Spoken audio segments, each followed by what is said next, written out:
Hi, this is Jared, and this is my final project presentation for EEL 3472.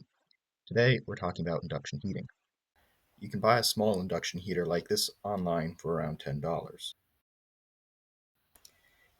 If I connect the heater to a power supply and place a piece of metal inside the coil, in this case, a thermometer, you can see it will heat up rapidly.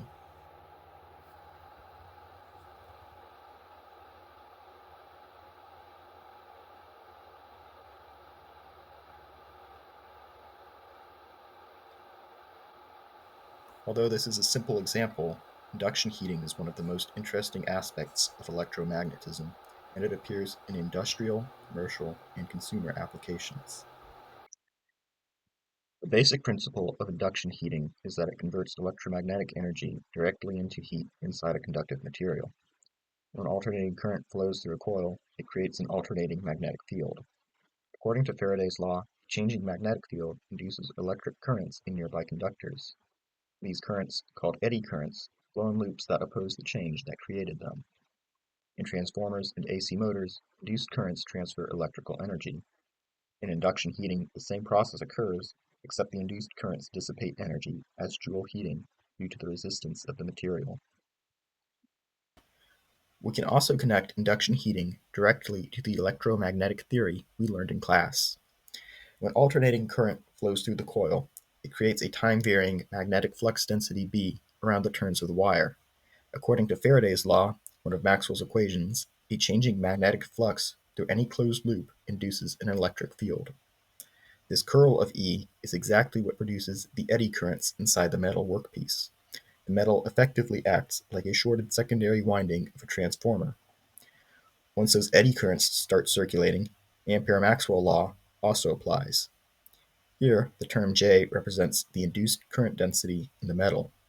Because the conductor has some resistance, the power dissipated, P equals I squared R, which is the heat we observe. So induction heating isn't just a cool effect, it's literally Maxwell's equations in action.